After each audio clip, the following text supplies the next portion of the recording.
We basically have two hearts. The physical heart, we also have what we call the energetic heart. It's not a metaphor. And it's the bridge to what a lot of people will call their higher self. We are living in a magnetic field environment, and there's absolutely no question that we are affected by magnetic fields. We are coupled through resonance with the larger Earth field. So it's bi-directional. Not only are we affected by the field, we're also feeding the field our thoughts and especially our emotions. When you have a lot of people, like is a perfect example of COVID and all the fear and anxiety, when enough people are radiating that into the field in the global field environment, that's affecting everyone.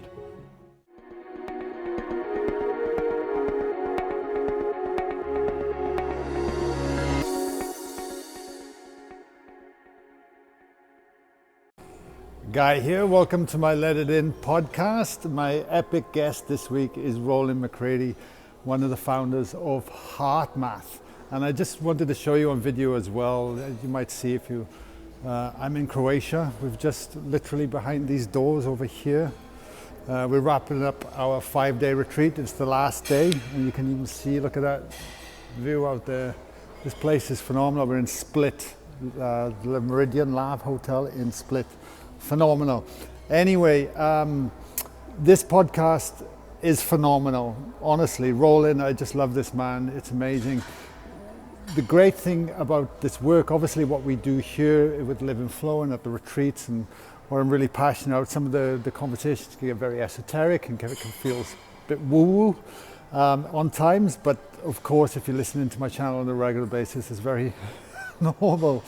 But the point is what HeartMath has done is really studied the science and validated a lot of things that we see every day within our events, retreats, and in our everyday life through the practices. So I feel this is a really important podcast. Honestly, if you make your way through it, if you listen to the information that Rollin has to say, it really can land. It certainly did for me anyway. And it's definitely a good podcast that you could share with someone else that might be sitting on the fence, curious about exploring, leaning into this work. And this language and the language of science behind it is certainly a great place to start if people are not open to it yet. But anyway, with all that in mind, let me know where you are in the world. If you're watching this on YouTube, comment below. It's always great to connect. And let me know if you even use the HeartMath techniques and how it's helped you in your own life. We will be I'll be flying home soon. I certainly miss my family. But we got retreats coming up next year, 2026. My God, it's nearly the end of the year. We're going to be January in Australia, sold out. New Zealand is almost sold out in March, which is phenomenal. And then we're in Bali at the end of June. So if you can come and make it, come and join us. I promise you won't regret it. It's phenomenal. There's been 48 of us here in total from all over the world. People from England, Ireland, obviously Croatia, Romania, Germany, Austria, Switzerland. We've had somebody come over from Canada, Australia. Like, just bringing people together is experiencing this work is something else. It truly is. It's life-changing stuff. Anyway, enough from me. There's links below if you want to find out more about us. And much love. Enjoy this podcast with Rollin. It's awesome. Rollin, welcome to the podcast.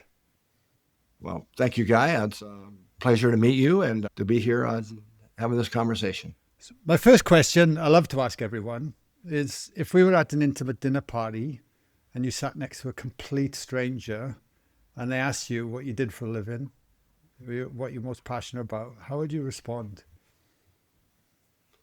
Well, I actually do get asked that fairly often. And first I say I'm director of research for the HeartMath Institute, and a surprising number of people, it tends to always surprise me. I can be on an airplane and mention that. And, I've heard of you. You guys are other. I mean, more, not everybody, of course, but so that is often kind of the response. But then if not, I would basically say I am a psychophysiologist, and I study primarily the physiology of emotion and how the heart and brain communicate, and how we can we train people how to really shift into their physiology into a state that maximizes optimal performance mentally, emotionally, and physically. And it's a rabbit hole once you start opening up to this world. I mean, that's for sure. As a guy playing rugby in Wales, growing up in the valleys, I had no idea of the depths of emotions, the heart, the brain connection, and everything behind it that was there at all. And I'm curious, was there like a aha moment in your personal journey about the importance of the heart and this work? Well, there have been many. I would say the um, shortest way to answer that, if I'm truthful, guy, is I mean, I think I came into the planet this time as with very curious and sense of adventure, and I was always interested from a very early age in how things work. And my grandfather, and grew up in a small farming community in the Midwest part of the U.S. And my grandfather was the town mechanic, so I kind of grew up, around mechanical things and electrical things and how to fix things and all that. But so I always had a deep curiosity about. And I actually ended up becoming a communication engineer worked for Motorola. That was my first professional career, really, or second, really, I guess. But and I would always ask questions like, "Well, what is charge actually?" We talk about charge. Electrons have charge, Yeah. and well, what is that, or what is a field, a magnetic field? And they'd always give me the formula. No, I got that. That describes its behavior. What is it, right?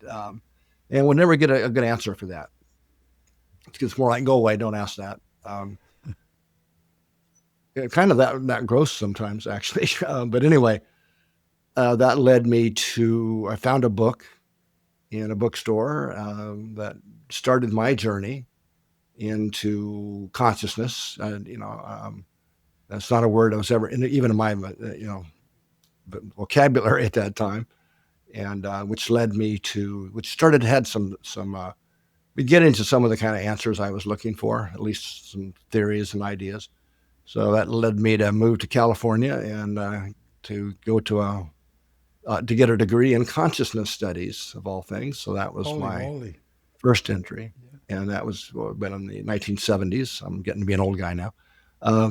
So anyway, that's when that opened up a whole new world of things, and of course, in most ideas there, we learned those talks about the heart in all these different ways, and the heart chakra and all the different things, and then Chinese medicine, of course, the heart still houses the mind, and on and on and on. And so that I thought I knew something about consciousness and the heart.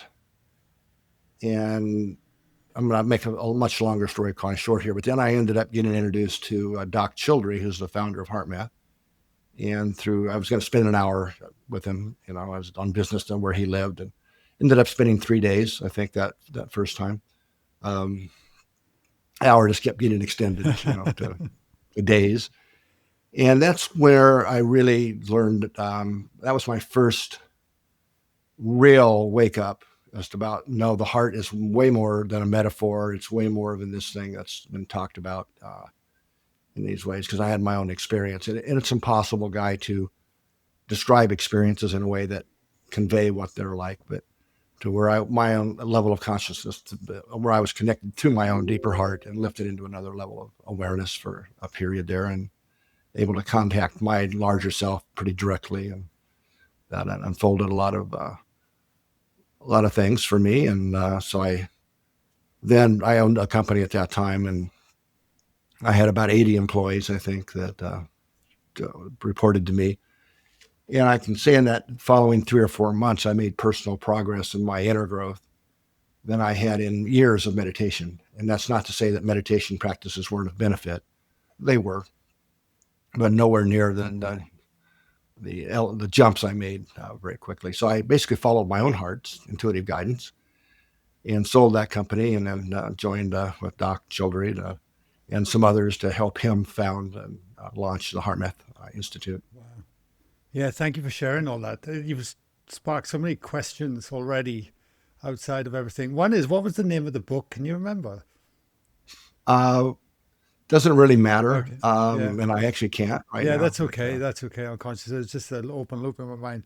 But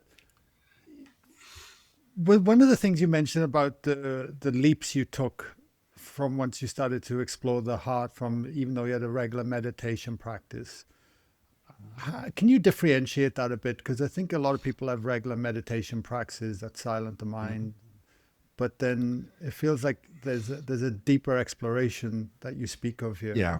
Well, that's certainly been my experience and the experience of, I would say, many people, certainly hundreds of thousands of now, or if not millions, that have started practicing the HeartMath approach. And, in a lot of meditation practices, you try to still the mind, um, or you focus on the pineal gland or whatever, right? And I was never very good at stilling the mind. If I'm honest, I was sincere about meditation, but maybe not very good at it from that perspective. Although I could disassociate and fly around the universe and whip energy through the chakras, and I'm going back a lot of years now, but all that. And as I mentioned, I owned a company at that time, a co-owned a company, and I could have a great meditation, laying on long meditation in the morning, and jump in my car to get to work and navigate the traffic jams. Before I even got there, I was already impatient, frustrated, um, and then walk into the various employee problems that were going on, or this or that. So I can't say meditation helped, but I wasn't very self-regulated in day-to-day life, and I think that's true for a lot of people. But really, if we fast forward of 30 some years since then in my research career, what I would say now and what I've learned now is that we basically have two hearts. The physical heart, and we can spend a whole episode talking about the neural structures in the heart and how the heart sends more information to the brain and how that really, and I do that a lot. If I'm talking to military or law enforcement or engineers, that's all they need to hear. But the bigger understanding guy is that we also have what we call the energetic heart. And that's also been called the spiritual heart in a lot of traditions for, a lot of years. And what I'm suggesting here is that that's real. It's not a metaphor. And we have an energetic system. And the energetic heart is the conductor, if you will, of the energetic system. And it's the bridge to what a lot of people will call their higher self. Here at HeartMath, we just call it your larger self to kind of take this out of New Age or religion. But it can also be the bridge to your soul, to your spirit. Doesn't matter what word. It depends on your belief, background, and culture, and so on. But so once with that understanding, then really what the straight line path is for spiritual growth or just becoming a more mature person is really learning to align with that your larger self, right, and bring that down into our day-to-day decisions and interactions. I mean, it's called that the heart's intuitive guidance. And that's separate from actually going to the thoughts in the mind.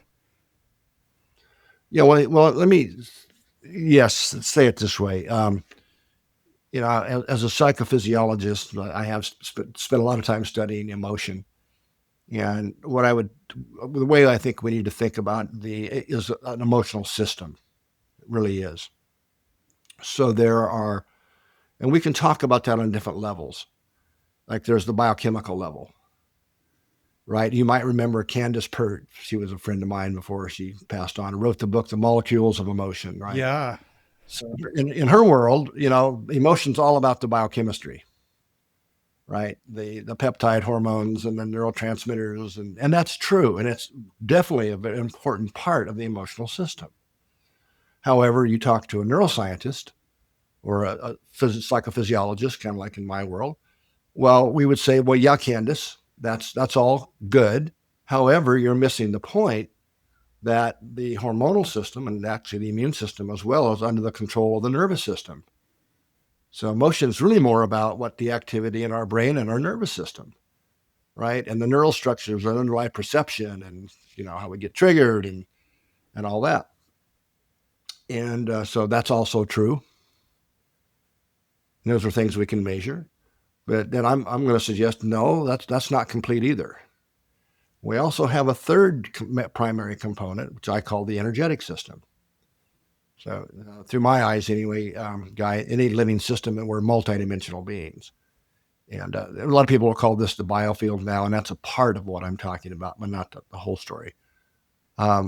So the emotional system, from a physiological perspective, runs the show. And that's very easy to prove that in the lab here.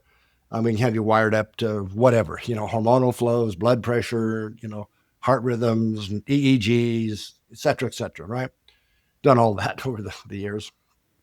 And, you can have people thinking, right, and doing serial subtractions and cognitive tasks and all this stuff. And yeah, you can measure changes, but they're trivial compared to when you trigger an emotion. That's when you see big changes in our physiology, in our blood pressure, the release of different hormones and biochemicals, and changes in our neural systems and things. But that ultimately starts at the energetic level. And that's really a lot of what we're teaching people how to become more aware of.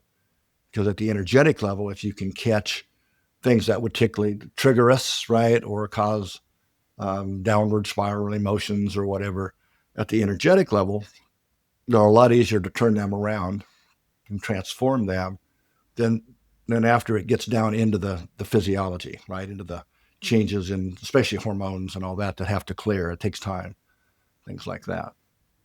Now, so the point here is that the emotions run the show physiologically. They're what regulate our rate of aging, how well we perform, whether we're in mental fog or not, what we care about. I mean, the list goes on and on when you really look under that hood. I know us men, we have a hard time with that, especially when we're younger. Have to kind of learn our way through that sometimes. But here's the thing. Your comment is causing me to ramble on. This is great. Please ramble. The emotional system is basically neutral. So it can be activated and set into motion by either the mind or the heart. Now, the problem we face as humanity, I would suggest, is that the emotional system for the masses is under control of the mind. Right? And the mind has its tools. Excuse me. Bless you. Hopefully you can edit that bit out. But, sorry about that. But anyway, so the mind has its standard tools that, cause the mind doesn't want to lose customers. It's used to having its way. Things like judgments and blame and comparisons, which are just so automatic we don't even realize we're doing it. That keeps the emotions in kind of what you would call a depleting mode. So you can kind of think now of the heart as the conductor in the whole body system, right? When you start at the energetic level. So when we're feeling things like frustration or anxiety or impatience, kind of things that we take for granted, that's creating the conductors kind of out of sync, right? So you have discordant and chaotic music playing out in the body. Whereas when you're more connected with your heart, so the real game from my perspective is for the mind and emotions to finally surrender to the heart, that higher part of ourselves. And so those emotions, those higher emotions, are things I call it the frequency domain or the frequency spectrum of love. These are things like compassion, right? Patience, forgiveness, and gratitude and appreciation. And, you get the idea of the list. Those are all, when we measure the energetic frequencies of the body, they actually are frequencies that can be measured.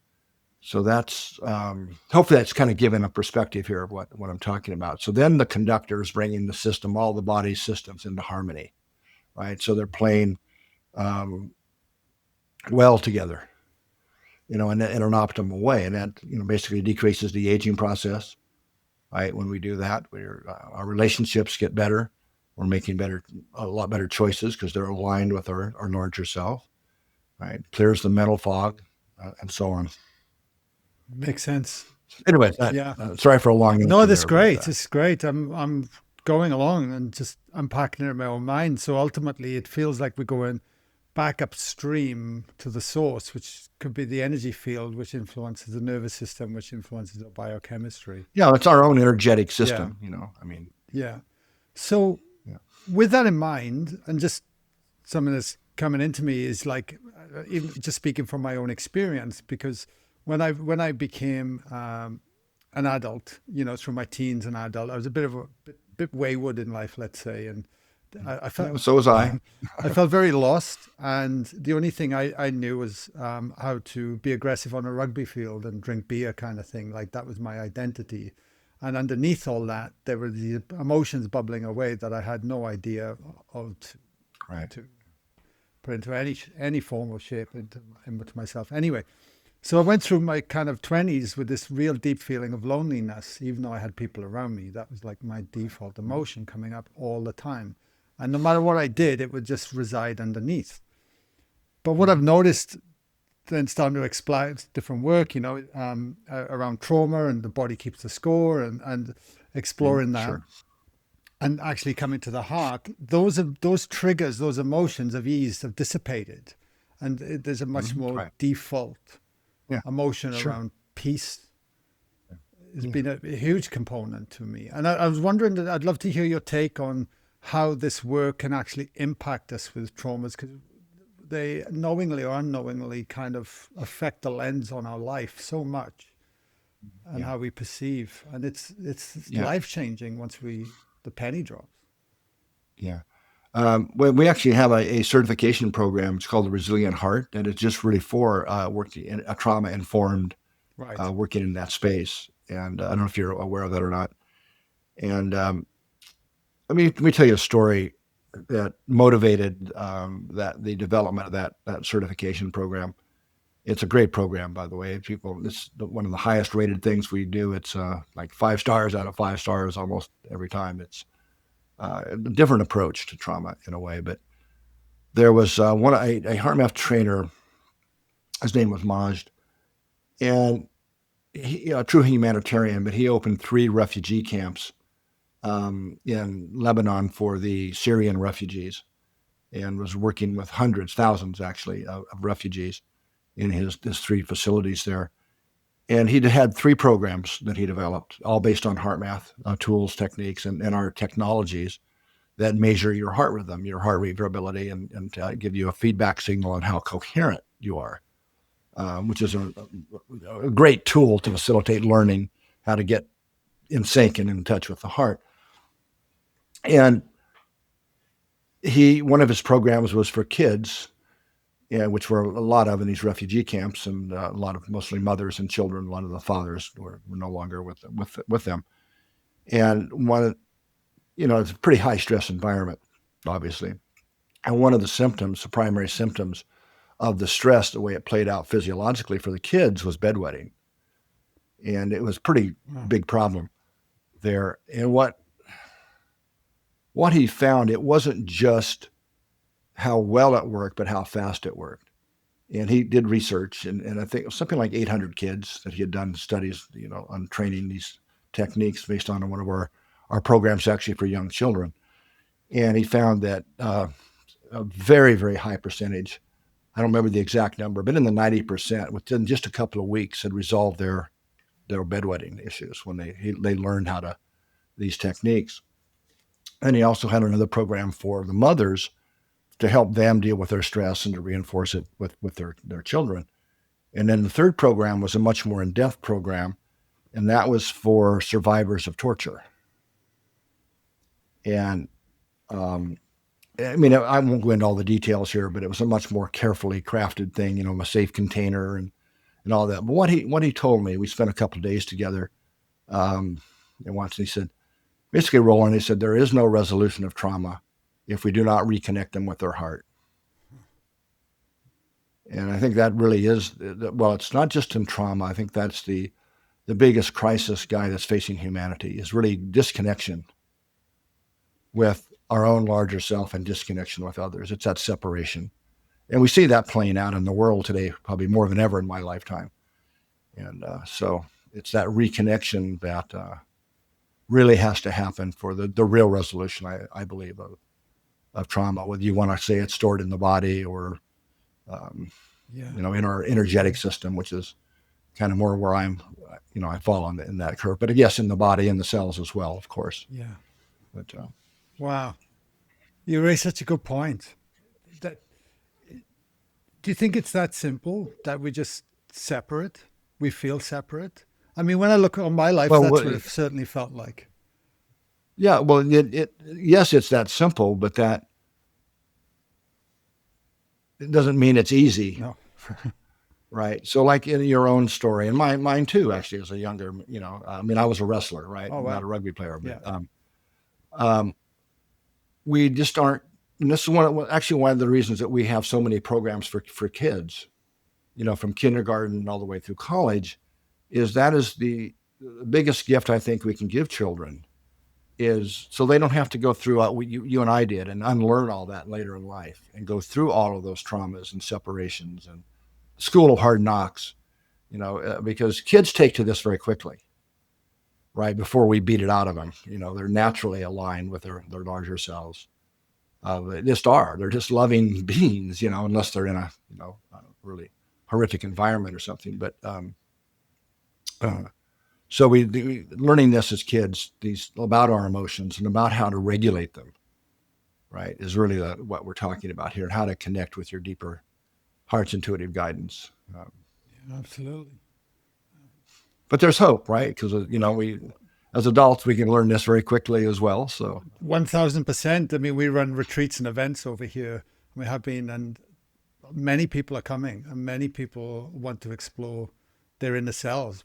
They're tired of what's being projected upon them, and find their your inner self is just your larger self. I'm talking about that's who you really are, and same thing. Absolutely. And are you using in any of your retreats and programs any of our heart coherence technologies? Because we find that's a real facilitator of helping facilitate that process. Heart coherence, absolutely. I mean, in my personal practice, and this is a question I really would love to unpack with you for everyone, is that, so in my personal practice every day, I always start from breathing through my heart and really feeling into the resonance of the heart. But what took me by surprise, Rollin, over the years is that I didn't realize how energetically it was closed off or filled. And then once it actually started opening, I could feel an energetic field, a torus of energy actually starting to emanate out of my heart. And I remember the first time I felt that, going, am I going nuts? Am I having a heart attack? What the hell is going on? And the more I've practiced it, the more that field has flourished, per se, to the point where it's almost like a peacock. When the peacock could just open its feathers. Yeah, it goes in, and you. Awesome. So you're becoming aware, as I was saying earlier, of your energetic system. Exactly, right? It's wild. Part of the emotional energetic system. Yeah. So what have you explored around that? Can you unpack it for listeners? Because I think so many of us are going around not even aware that's even possible or exists, and then the feedback you start getting from it when with other people and in different environments and. Yeah. Well, I mean, I'm pondering how to best answer that question. It's simple, but it's one of those, something Doc Childre said a few months ago that I found humorous. I laughed out loud, actually, was when he said, the mind is used to getting its ways and it doesn't want to lose customers, right? Because it's used to having its way. And it's really true. And it's very tricky when we start, shifting to the heart and really accessing that, because, I want my way, right? Yeah. So I would let me do this, and I'm going to ramble a little bit here if that's okay, but I would invite the listeners, and you probably know what I'm talking about here too, Guy, but to think about a time, it could be recent, when either somebody asked you to do something, or you had an ambition about something, you wanted to buy something or get in a relationship or whatever could be, and you had a deeper inner prompting, deeper inner feeling, or it could even been a voice That's suggesting that's probably not the best course of action. But you do it anyway. You follow the mind, right? How often have we done that? And then when that plays out, it could be hours or in some cases years, right? Weeks, months, years, depending upon the situation, that we think back and realize, God, I wish I'd have followed that inner prompting. Right? How many of us had that experience, right? Of course. Yes, right. So that's really a kind of a simple way of distinguishing what I'm talking about between the mind and heart. Right. And it is that disconnection that we're really talking about here that is I would suggest is the largest source of stress for individuals, but for humanity. And that's really what HeartMath is about, is helping bridge that disconnection. And people can go through lifetimes, or just say that if you don't believe in that, this lifetime, and never know about that, right? That what you're talking about. So that's really, it doesn't have to be hard math, or skills or techniques or technologies, but anything that helps people. A lot of times your own larger self is helping, especially these days, prompt people. It's a little louder these days for a lot of people to make, because we're in the middle of a shift, right? To make that jump.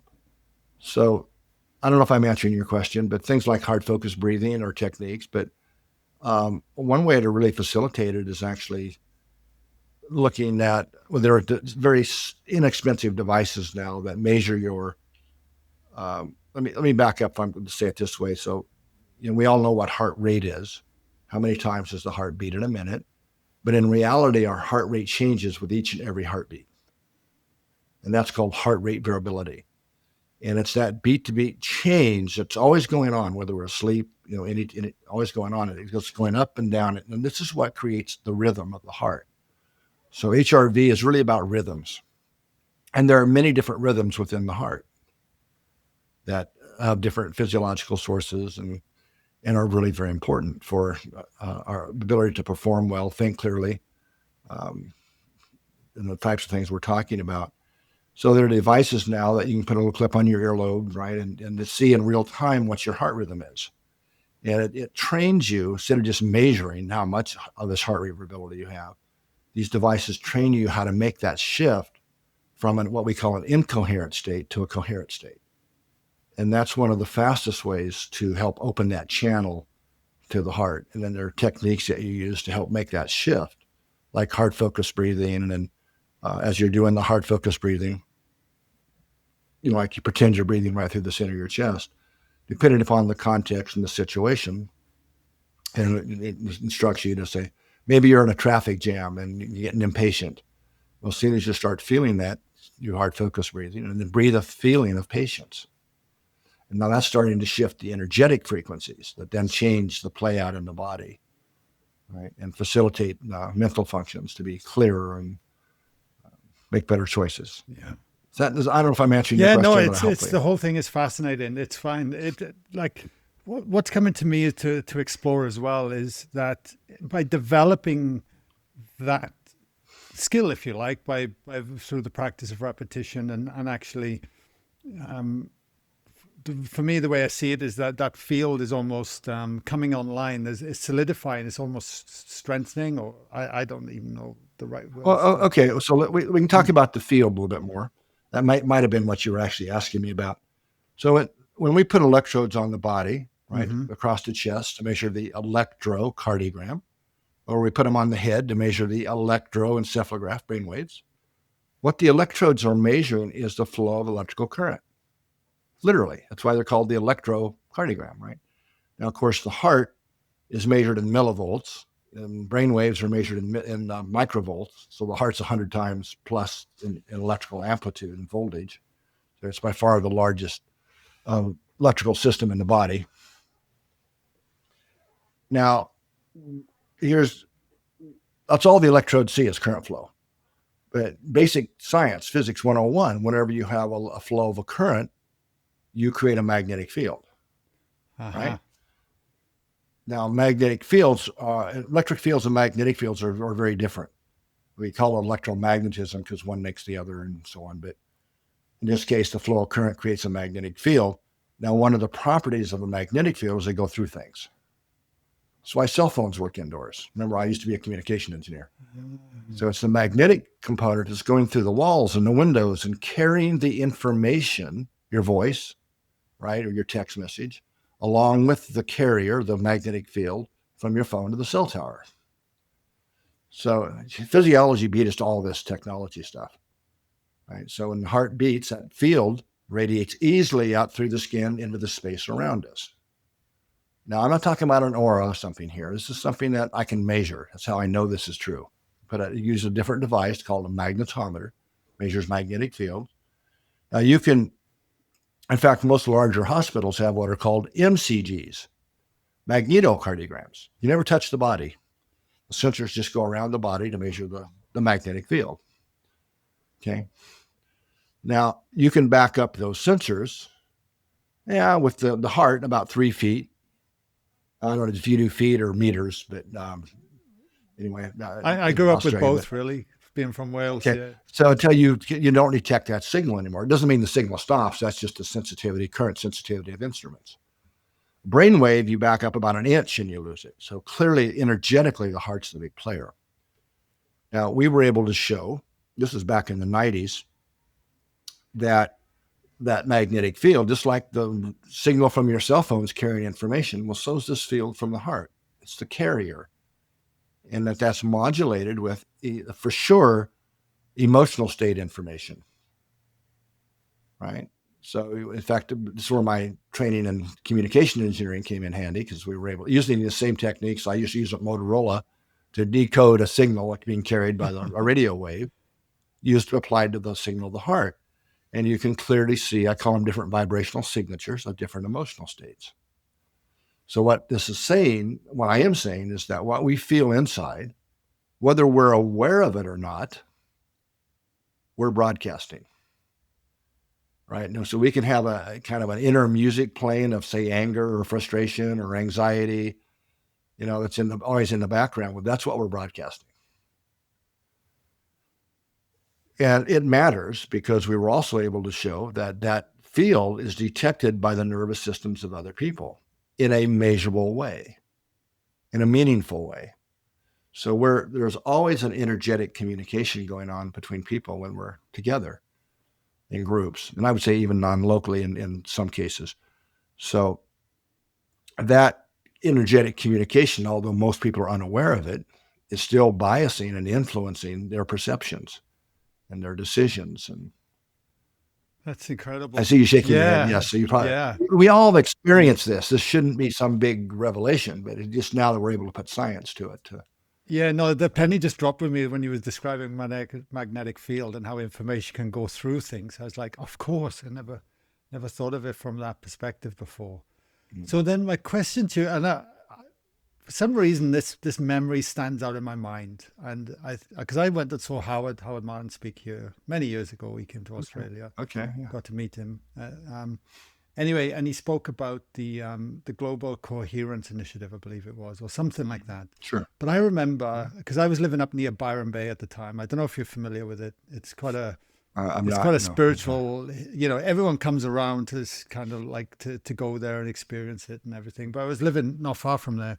And COVID happened and the lockdowns were happening. And I'll never forget that it just got to this heightened point during the pandemic that I remember stepping outside the house and I could literally feel fear everywhere. Mm-hmm.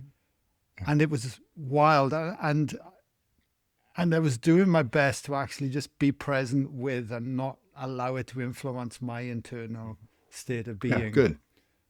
But it was the first time in my life that I'd experienced something so heightened and so visceral, if you like. Mm-hmm. And it always made me think of HeartMath. That moment did, from Howard's talk and talking to you today. Yeah. And I'd love you to speak to about then what is actually happening in those moments and how is there like a collective field of consciousness that we are communicating with? Well, I would say the evidence is pretty strong to yes to that. And that's something that here on the HeartMath Institute, that's our science that Howard was talking about, that was done here. And so the Global Coherence Initiative is the umbrella. And within that, we are really doing rigorous research around, I think of it as the global human energetic interconnectivity, just what you're describing. Okay, so we have a number of tools in our toolbox, and it keeps expanding. So at that time, Howard was probably talking about, we have a global network of magnetometers that in this case are designed to measure the Earth's magnetic fields, rhythms in the magnetic field. Now, you might ask, well, why would we be doing that? Because it's one aspect of a global field that interconnects all humans. It's not the only one, and I'll talk about a second in a moment if you want. But so these magnetometers are ultra sensitive, and they're in kind of remote sites away from man-made noise and so on. Now, why this is important, Guy? If you think of the Earth and the geomagnetic field, right? North Pole, South Pole, these are magnetic field lines that go out around the Earth. So they're very long, thousands of miles, many thousands of miles. Now, that's a static field, kind of like a refrigerator magnet, just a pure magnetic field, right? But here's the thing, and I actually didn't learn this till much later in my own even professional career as a communication engineer. I didn't know this until later, until we had our own magnetometer systems. So we've got sites all around the world. So as far as I know, we have the only truly global time synchronized, calibrated Earth magnetic monitoring system. Right. So one of the things that's relevant here for this interconnection we're talking about, so these magnetic field lines, this might help if I back up one step and invite everybody to time travel back to when we were in science class back in school. You dump iron filings on a glass plate, right? You put your magnet under it, right? And whatever the shape of the magnet is, a bar or a horseshoe or whatever, the iron filings dance around and show you the shape of the field. Well, that same simple little experiment lets us demonstrate something else, which are magnetic field lines. Because if you remember, picture's worth 1,000 words here, those iron filings line up in parallel lines. It's not this big blob of black iron filings, right? They line up in lines. So they're lining up with what are called magnetic field lines. So the Earth has same thing, these magnetic field lines. Well, here's the thing. You can pluck a magnetic field line and it vibrates like a guitar string. Huh. Okay. So what's plucking the strings of Earth is the solar wind rushing by at about 1 million miles per hour on a normal day. Earth is turning in that, and well, so is the sun, but right. So you have this dynamic of the Earth going in and out of the solar wind plucking the strings.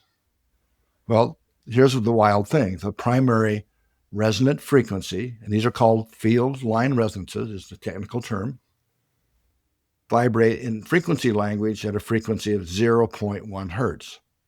Okay, that means one cycle every 10 seconds, right? Right. Yeah. It's exactly the same frequency as the human heart rhythm when we're in a coherent state. So we naturally go into these coherent rhythms, and we have a human resonant frequency too. The center, we just published a paper looking at 1.8 million sessions around globally and established that clearly by far the center of that bell curve for human resonant frequency is 0.1 hertz. It's the same frequency. Okay. So we are living in a magnetic field environment, and there's absolutely no question that we are affected by magnetic fields. Okay, there's hundreds and hundreds of papers on this. But what I'm suggesting here, and one of the hypotheses of the Global Coherence Initiative, is that it's bidirectional. Through resonance principles, even though our field is, only going feet, more than 3 feet, we know that, but with that we are coupled through resonance with the larger Earth field. So it's bidirectional. Not only are we affected by the field, we're also feeding the field our thoughts and especially our emotions. So when you have a lot of people, like is a perfect example of COVID, and all the fear and anxiety, when enough people are radiating that into the field, that's the field in the global field environment. So that's affecting everyone. Wow. And not just people, right? Well, and then if people, and already disconnected and they're all in the mind space and not the heart, it's only going to perpetuate. That's right. It. Yeah, that's right. Yeah. Holy moly. It's right. And there's another set of magnetic rhythms. That's a different mechanism than what I just described. And these are called Schumann resonances. Mm-hmm. And there's so much nonsense on social media about this. So it'd be good to help clarify this. So Schumann resonances, what they are, I mean, I can say this with confidence because I have a global network that's been monitoring this 24/7 for years, right? These are magnetic waves that are bouncing back and forth between the surface of the Earth and the bottom of the ionosphere. So the ionosphere, if you're not familiar with it, think of it as a soap bubble around the planet. It's called plasma, a layer of highly ionized gases, basically. And plasmas are special properties. It's called the fourth state of matter in physics. And one of those properties is they act like a mirror to magnetic waves, lower frequency magnetic. They bounce off of it. Right. That's how ham radio operators, if you're familiar, you send your radio signal up and hits the atmosphere and bounces off. That's how somebody here in the U.S. is talking to you guys down in Australia. Gotcha. Yeah. Right. Yeah. It's bouncing back and forth. Right. Okay. So this is a cavity, and the waves that fit the geometry of the cavity become amplified. And the technical term is globally propagating standing waves. All that means is they're everywhere all the time. Right. And if they don't fit the geometry, they quickly dissipate and go away.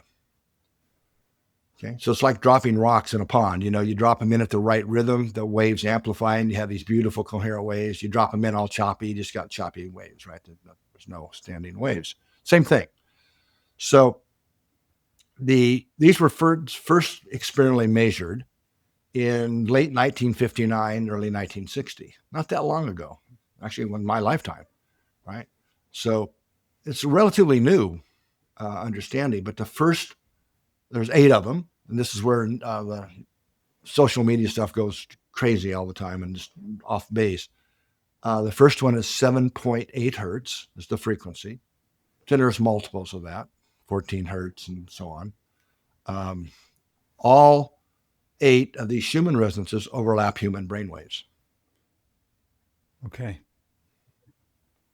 Right. So what I've just explained is that the 2 primary resonant Earth frequencies overlap the human heart and brain.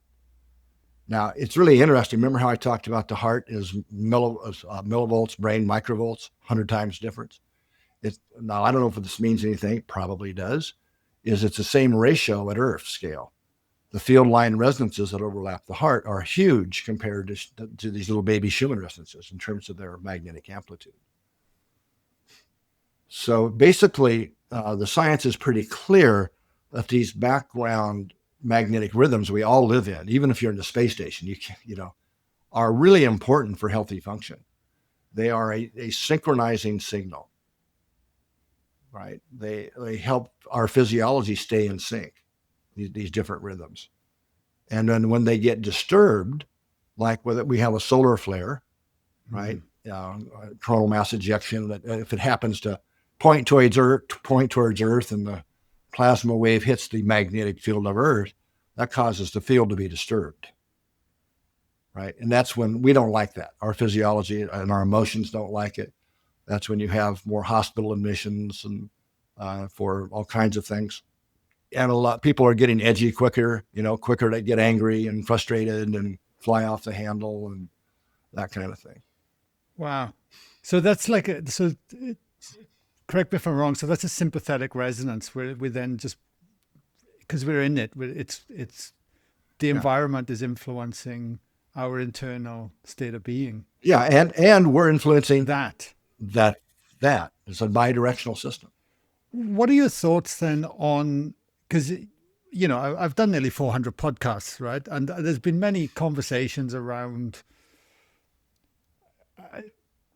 ultimately, feeling helpless about what's going on in the world today. And the best thing we can do is actually be our own resonance and be the change that we want to see in the world.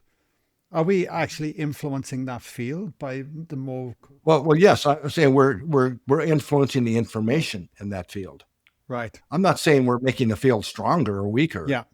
Just like the cell phone, it's the frequency, the carrier wave is carrying information, right? So you can be on a cell phone call and yelling and screaming at somebody, or you can be on that same call and telling them how much you love them, and care about them. You follow what I'm saying? So it's the information we're feeding into the field. Collectively, it matters. So would there be a tipping point, like a point where then? I certainly believe so. Yeah. Yes. Yeah. No. Yeah. Now that's one level of interconnection. Yeah. And then there's another level that I call. So that's kind of, I think of that as the global information field. That is stuff we can measure with our magnetometers, and we've published a lot of papers on this in recent years. That's, if anybody's interested, you can go to the HeartMath.org website and research library. There's lots of really cool studies around what we're discussing here. But then we're also we have, like I mentioned, a couple of tools in our toolbox for these kind of measuring these kind of things. And you might have heard of the Global Consciousness Project. Is that something you've I've heard of it? I think, yeah, I've heard of it. I haven't explored it though. Yeah, that was a project, as we now refer to it as GCP-1, Global Consciousness Project 1, was started probably about 30 years ago now at Princeton University by a guy named Roger Nelson, who's a good friend of mine. And this is a network of what are called random number generators. And the way to think of an RNG, or random number generator, is as an electronic coin flipper. So instead of flipping heads or tails, it's ones or zeros. They just do it really fast, and so what Dr. Nelson found is that when he had a network of these devices around the world, that when something happened, an event happened that enough people paid attention to and synchronized their emotions, and that was the key. They felt something. We fed the field an emotion collectively, that somehow there was an interaction amongst these devices that are designed to be completely random, right? Meaning you can't predict the future from the past behavior, that somehow they became connected. And they would start flipping ones or zeros at the same time, in some cases over very long time periods, in a correlated way. Okay, so hundreds of events were analyzed, and these statistics on GCP-1 at its end were 3 trillion to 1 odds against chance that this was measuring something real. Wow. I mean, 3 trillion to 1, you cannot argue with that. Yeah, right? yeah. Now, so he had asked me for a long time if we would take it over and become the new host, because he retired for real, right? Even after he retired from Princeton, he kept this alive for quite a few years. So we did do that, and we created a completely new version called GCP 2.0, Global Consciousness Project 2.0. So it's new devices, new network, new website, everything about it. It's a much, much larger version, and we're able to address a lot of new research questions. Now, this is a long answer to your question, but one of the things that Dr. Nelson was able to show in GCP-1 is there was a correlation between the number of people, best you could estimate, in an event. Like 9/11, the whole world was paying attention, right? Huge effects on the network. And other events like large meditation events, Earth Day, Peace Day, things like this, all would have an effect. And he also, by the way, did find that events that evoke love and compassion have a significantly greater impact on creating this coherence in the network than events that have a lot of emotion, like Super Bowls, World Cups, a lot of emotion, but not love and compassion. That didn't have as large of an effect. Anyway, I'm getting off point. What he was able to show is the number of people involved was related to the effect size, right, that you would measure in the network. In GCP-2, we have a new hypothesis, and it takes many events and many experiments to say we've demonstrated, something, but it's looking good. Let me say this. And the hypothesis is this, and that is that it's not necessarily the number of people. It's how coherent are they. Huh. So that a much smaller group of coherent aligned individuals in a higher vibration, basically is what that translates to, with a shared intention can have large, maybe even larger effects than the masses who are just kind of scattered in their consciousness. And so the reason I'm sharing this is I think it gives a lot of hope to the question, well, what can I do? Right? Because what this is saying is, this is very hopeful for most people when they really understand this. Because what I'm saying is what we feed the field matters, right? In a measurable way. So as we become more personally responsible for our energetic system, are we feeding the field more love and compassion, right? Those frequencies of the love spectrum I was talking about, kindness, right? Appreciation, patience, or are we feeding the field vibrations of frustration, anxiety, fear, right? Hate, anger, because it matters, right? So as enough of us, and especially when we come together, there is an amplification effect, right? But we're always feeding the field, right? It's not just when we come together for a global meditation or something, or a retreat. It's we're connected 24/7. So the more responsible enough individuals become for what their energetic system is doing and feeding the field, that's how we create the shift. Yeah, no, it's beautiful. And I'm all for it. No, it's fascinating because even when we witness in our retreats, it's like everyone comes in with their own individual incoherent frequency, if you like, and it's scattered. Sure. And it becomes like an organized orchestra by the end of 5 days. And you can, it's almost like the more coherent people become, the more the collective field that's emerging out of this retreat Right. That's is right. elevating Exactly. everyone. That's exactly right. Yeah, it's fascinating to watch. And and that can be facilitated. That's my main point, right?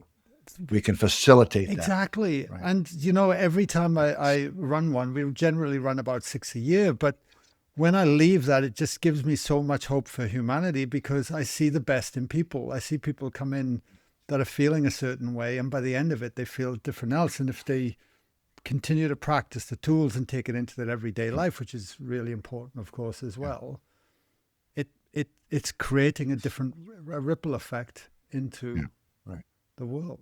I mean, with your journey, your life, and with all your knowledge and everything, you're constantly a very curious man and continue to be, which is just beautiful. How do you feel about the future? The shifts that are happening in the world, and are you optimistic? Are you hopeful? Oh, I'm very optimistic and very hopeful. I mean, as I was talking earlier, the planet, humanity, is really, the emotional system is being driven by the mind, and we see that playing out on the news. And a lot of my friends have stopped watching the news. It's just a downer. So that's real for sure, and that's necessary. To me, that is part of the shift. We kind of have to go through this, at the same time, there's more compassion on the planet, more groups coming together than ever, to more conscious communities, more people like yourself starting podcasts that have having your own version of the wake up, right? Yeah, totally. So that's going on all over the place. So there's really two different frequency domains, or holographic grids, I guess you could say, going on the planet at the same time, right? So as the old grid, the 3D grid, is amplifying, and I mean, it'll get bad enough. It's not over yet, from my perspective, to where people will finally say, "We've tried everything else. Let's give the heart and love a chance." Right. I mean, I know it's silly, but it's true. I couldn't believe more, man. I mean, enough is enough. Yeah. Finally, right? Yeah. We got to take a different approach. Let's try love and cooperation. Yeah. But meanwhile, there's the other frequency that's going on that is doing that. That is creating this new energetic grid. That is feeding the field. These higher frequencies of compassion and love and kindness. Yeah. No, it's beautiful. I want to be respectful of your time, mate, and make sure we honor the top of the hour. And what would you suggest for? I've been captivated, by the way. This whole conversation has flown in the blink of an eye, and I feel like I've only scratched the surface with you, Rollin. But What would you, is there one thing you would recommend people to explore right now that they could take away, from all Yeah. this? Well, uh, not to be self-promoting, but I would really recommend people Please. read the book Heart Intelligence, Mm-hmm. and it's available in lots of formats. Audiobooks and PDFs and all that. I'm a co-author along with our founder, Doc Childre, and a couple other colleagues. I think it's a great introduction. I would also recommend people explore one of the apps. Probably the best one if you're new to this kind of work is just simply called the HeartMath app. Okay. Right? Just go to your app store, whether it's Google or Apple or whatever, and trying that out. And you can, as an introduction, you can use the camera on your phone as a sensor for your pulse to measure your heart rhythm. Wow. So it's a great way to see what your own rhythms are. And there's a lot of introductory tools and techniques there to start the journey. So that would be a great thing. But really, I'm going to repeat myself a little bit here. My call to action, if you don't do any of that, would just be to, and I hope you do one of those or both of those things, would be to just try and remember to pause as often as you can throughout the day and just simply ask yourself, what am I feeding the field? And if you find it's one of those lower frequency vibrations, just do some heart focused breathing and breathe a replacement attitude or feeling. If you're feeling impatient, breathe patience, right? Or just do heart focused breathing. That even just that'll help shift that energetic frequency that you're feeding. Remember, you're feeding this to all your cells. This is the ultimate epigenetic signal, right? But you're also feeding it to others and to the larger world and community. Yeah. Yeah. Beautiful. And the website is heartmath.org. Is that correct? HeartMath.org. Yeah. Yes. Yeah. Rollin, I just want to say thank you for everything you do, mate. Like, as a guy from Wales, from the valleys, playing rugby, drinking beer, that HeartMath had a huge influence in me in terms of just being able, it's okay to feel and it's okay to explore the heart. And it was a language that I really resonated with, and it was something I could take straight on board. You know what I mean? And yeah, so without what you do and everything you set up, it's yeah, I don't know where I'd be. So look, thank you, appreciate it. Yeah. Thank you for sharing that. Yeah, no, amazing. Yeah, thanks so much. Yeah, I've no doubt everyone will Right. get a lot out of it. I really enjoyed our conversation, Guy, and maybe we'll do it again sometime. And take care, everyone. I'd love that. Thank you.